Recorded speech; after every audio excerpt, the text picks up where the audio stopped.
gifle qui a été Tebboune après une raclée. Qu'on le veuille ou non, moi je me suis dit, ça va, on va oublier le Maroc. C'est la marocophobie qui nous a menés vers le désastre, avaler un peu la pilule qu'on nous a imposée au Conseil de sécurité de l'ONU. Pas un vote, pas un pays. Il était bon, il a disputé un match. Il n'a pas gagné un but. La presse privée comme publique algérienne, elle essaie de faire croire à l'opinion publique algérienne que non, c'est pas une défaite, que le Maroc n'a pas gagné, que le principe de l'autonomie et de la souveraineté du Maroc sur le Sahara occidental n'a pas été acté. C'est comme si une équipe de football, elle perd 5-0.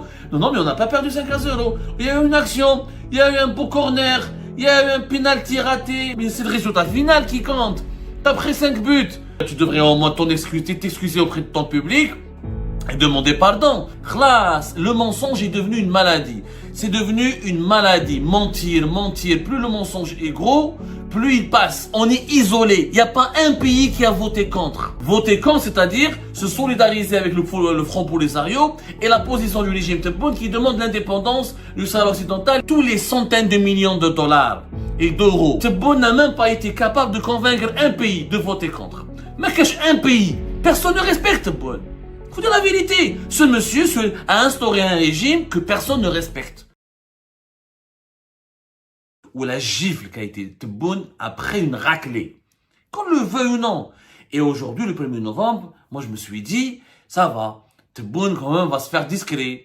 Que les autorités algériennes vont un peu oublier la question du Sahara occidental. On va oublier pendant au moins le 1er novembre, on va oublier le Maroc. C'est la marocophobie qui nous a menés vers le désastre. On va oublier, on va mettre de côté la question du Sahara occidental pour au moins digérer, avaler un peu la pilule qu'on nous a imposée au Conseil de sécurité de l'ONU, ou pas un vote, pas un pays. Il était bon, il a disputé un match, il n'a pas gagné un but. On peut perdre 3-2, 4-2, 3-1, 4-1. En bas, tu marques un but pour sauver l'honneur.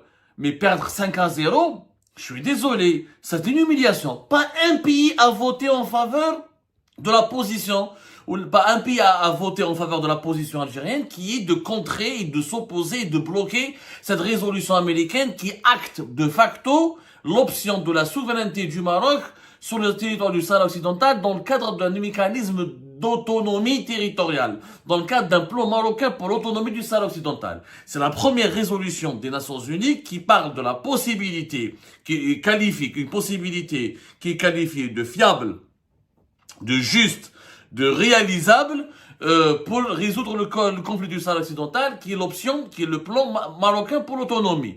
Ce qui est une défaite stratégique pour le régime Tebboune, qui depuis 4 ans a sacralisé la question du Sahara occidental. Il l'a placé sur le même pied d'égalité que la question de la Palestine. Il en a fait son principal combat de lobbying dans toutes les instances du droit international, que ce soit les instances de l'ONU ou les instances de l'Union africaine. Il en a fait même une affaire d'honneur. Abdelmajid Tebboune, il a fait du Sahara occidental une affaire d'honneur. On en parle chaque jour dans les médias algériens. Il y a des cérémonies protocolaires. Les représentants de la République arabe sahraoui démocratique et du Front Polisario sont invités partout. Dans toutes les rencontres nationales, internationales, régionales et même locales, on en a fait une affaire d'honneur. On a fait du Sahara occidental une affaire d'honneur. L'honneur de l'Algérie était engagé dans cette histoire du Sahara occidental. À la veille du 1er novembre, et je l'ai dit hier, c'est un clin d'œil de l'histoire. C'est un avertissement de l'histoire qu'on devrait prendre en considération. Ça, c'est l'histoire qui nous envoie un signal pour nous dire remettez-vous en cause. C'est pas du tout ce qui s'est produit puisque la presse algérienne, publique comme privée, elle est en train d'insulter l'intelligence des Algériennes et des Algériens. Comme si les Algériens et les Algériens n'ont pas accès à Internet, n'ont pas accès aux réseaux sociaux, ne lisent pas la presse internationale, ne voient pas ce qui se passe, la résolution a été votée en direct, il y avait un lien. Les Nations Unies, ils ont fait un communiqué, ils ont fait un document, ils ont expliqué la position de chacun des pays, tout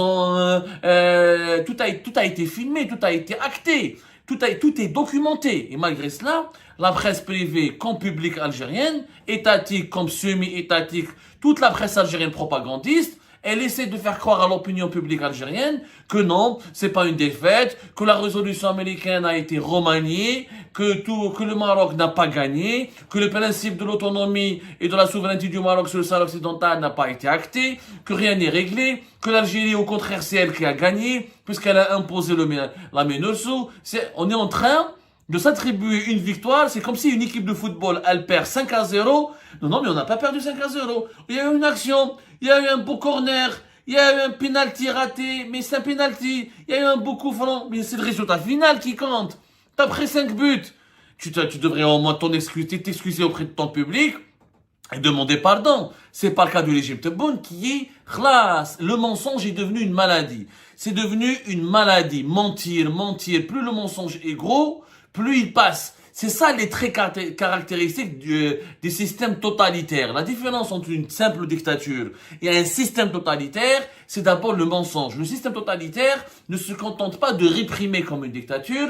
Et non seulement il réprime, mais il est dans le mensonge en permanence. Il ment sur la situation du pays, il ment sur les indicateurs économiques et humains du pays, il ment sur le bilan de la gouvernance du pays, il ment sur ses démarches et ses entreprises et ses défaites ou ses réalisations ou ses mauvaises performances ou contre-performances sur la scène internationale. Il ment sur tout. Il ment plus qu'il respire. Le mensonge est une arme politique chez les systèmes totalitaires. C'est ce que nous sommes en train de vivre avec le système Tebboune. Moi, j'utiliserai un symbole. Hier, lors de la réunion du Conseil de sécurité de l'ONU, un symbole d'un petit pays de 2,5 millions d'habitants qui s'appelle la Slovénie et que Tebboune nous avait vendu comme étant le nouveau grand ami européen de l'Algérie, compte au mois de mai 2025, entre le 13 ou le 14 mai 2025, quand Abdelmadjid Tebboune est parti en Slovénie.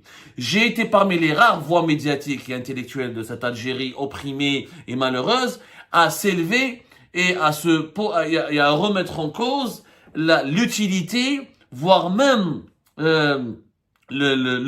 à dénoncer, j'ai remis en cause l'utilité de cette visite, j'ai même dénoncé un préjudice pour l'image de l'Algérie.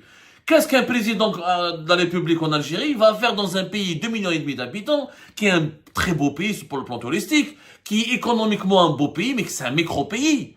C'est un micro-pays. C'est pas un pays influent sur la scène européenne. C'est pas un pays influent sur la scène méditerranéenne. C'est pas un pays influent dans les instances internationales. C'est pas le Qatar. C'est pas les Émirats. La Slovénie, c'est un très beau pays. C'est une grande nation de sportifs. Ils sont très avancés technologiquement dans certains secteurs. Ils bénéficient de grands investissements des pays européens, mais ça s'arrête là. La Slovénie, on nous avait dit que l'Algérie vivait une lune de miel avec la Slovénie. Que la Slovénie a permis à exempter, à enlever les visas, voilà, elle a supprimé l'obligation de demander des visas pour les détenteurs de passeports diplomatiques algériens. Et qu'elle a remplacé la France, et que la France, quand elle a gelé ou a voulu arrêter le fameux accord qui permettait les exemptions de visas pour les détenteurs de passeports diplomatiques, la Slovénie en 2024, elle a accepté, elle s'est engagée, elle a ouvert les portes de son pays à tous les détenteurs des passeports diplomatiques algériens, c'est-à-dire à tous les détenteurs à tous les dirigeants algériens et leurs familles. Parce qu'en Algérie, tous les dirigeants algériens et leurs familles ont le passeport diplomatique. Avant que Tebboune ne parte là-bas, il y avait le premier ministre slovène qui est venu au mois de mai 2025, au mois de mai 2024, une année avant. En novembre 2023, c'était le chef de la diplomatie algérienne qui est parti à Ljubljana pour négocier l'établissement des relations diplomatiques. On n'avait même pas de relations diplomatiques avec eux. Il n'y a pas d'intérêt, c'est un petit pays, Ljubljana, c'est un très joli pays, mais il n'y a pas d'intérêt, mais il y a des intérêts historiques ou économiques importants. Ils ont signé, on leur vendait 300 millions de mètres cubes de gaz, et depuis 2025, on leur vend 500 millions de mètres cubes de gaz. C'est pas énormément d'argent, c'est quelques centaines de millions de dollars. Mais c'est pas beaucoup d'argent. Donc, la Slovénie, hier, comment elle s'est comportée? Elle a voté contre la position de l'Algérie. Elle a voté pour la résolution américaine qui acte définitivement la proposition d'une souveraineté du Maroc sur le Sahara occidental dans le cadre de l'autonomie. Elle a voté pour, elle s'est pas abstenue, comme le Pakistan. Les pays qui ont voté hier pour le Maroc, ce sont tous les pays, sauf trois abstentions. La Chine, la Russie, le Pakistan. Les autres, ils ont tous voté pour, parmi lesquels la Somalie, membre de la Ligue arabe et membre dans l'Algérie, elle a voulu faire un lobbying important en Somalie, etc. Mais ils sont très pro-marocains. La Corée du Sud, où M. Saïd Chingriha, le chef d'état-major de l'armée nationale et populaire, a séjourné pendant presque une semaine, durant la troisième semaine de ce mois d'octobre 2025, pour négocier des achats d'armes et pour proposer aux Sud-Coréens de faire du business pour que l'Algérie achète des chars, des tanks et des radars 3D basés sur l'intelligence artificielle. Et la Slovénie elle a voté pour cette résolution qui est pro-marocaine. Donc, on est isolé. Il n'y a pas un pays qui a voté contre. Voter contre, c'est-à-dire se solidariser avec le Front Polisario et la position du régime Tebboune qui demande l'indépendance du Sahara occidental et qui dénonce, comme on le lira demain, l'Algérie, elle a dénoncé une résolution qui viole le droit international et qui va provoquer des dégâts sur l'application du droit international dans plusieurs autres zones de conflit. Pas un pays n'a été du côté de l'Algérie. L'Algérie était membre du Conseil de sécurité de l'ONU durant ce mois d'octobre. Elle n'a pas participé au vote. Elle n'a même pas pu voter contre. Bon, on l'a expliqué pourquoi. Tebboune ne veut pas s'opposer aux Américains, ne veut pas s'opposer à Donald Trump. Il craint la colère de Donald Trump, donc il ne veut pas avoir un bras de fer avec Washington. Ok, l'Algérie n'a pas voté. Mais pourquoi les autres pays? Pourquoi vous n'avez même pas été capable? La question qu'on se pose, tous les centaines de millions de dollars et d'euros que dépense le régime algérien chaque année dans le lobbying en faveur du Polisario et de l'utopie de l'indépendance du Sahara occidental, qui est une utopie, j'assume, et je l'ai expliqué pourquoi. Je réexpliquerai, c'est une utopie. Tous les centaines de millions de dollars et d'euros que nous avons dépensés. Tebboune n'a même pas été capable de convaincre un pays de voter contre. Mais qu'est-ce un pays? خسرنا الماتش 5-0. Un pays n'a pas voté contre. Même la Slovénie, pour laquelle, parce que les négociations de contrat de gaz entre l'Algérie et la Slovénie, nous sommes en train de les confirmer, de les vérifier. Visiblement, l'Algérie, elle s'est engagée à vendre du gaz à la Slovénie à des prix beaucoup plus bas que ce qui est pratiqué sur le marché international. Juste pour gagner le soutien, la proximité, et pour gagner un certain soutien, et pour gagner l'amitié de la Slovénie. Notre ami la Slovénie, elle a tourné le dos à l'Algérie à la première occasion. À la première occasion, elle a voté en faveur d'une résolution totalement favorable au Maroc. Totalement favorable au Maroc. La Corée du Sud, la même chose. Il y a une semaine, on discutait avec eux sur des contrats d'armement, en leur proposant des millions et des millions de dollars, peut-être même des milliards, pour acheter des équipements très modernes. La Corée du Sud n'a pas été corrompue pour autant. Elle a refusé, même pas la Slovénie et la Corée du Sud. Elles auraient pu s'abstenir. Nous sommes en discussion avec le régime Tebboune, on va leur vendre des armes, la Slovénie, on prend leur gaz. Ils auraient pu au moins s'abstenir pour ne pas heurter les intérêts de l'Algérie, pour ne pas heurter la sensibilité de l'Algérie. Ils se sont même pas abstenus, ils ont voté pour la résolution qui est totalement pro-marocaine et qui demande en partie à négocier une solution Sahara occidentale sur la base de l'autonomie du territoire du Sahara occidental dans le cadre de la souveraineté du Maroc. Donc, il n'y a pas eu la Corée du Sud et la Slovénie n'ont même pas respecté l'Algérie. Ils n'ont même pas respecté Tebboune. Pourquoi? Parce que personne ne respecte Tebboune. Faut dire la vérité. Ce monsieur a instauré un régime que personne ne respecte. Tebboune n'est pas respectable. N'est pas respectable. Il n'est respecté par personne.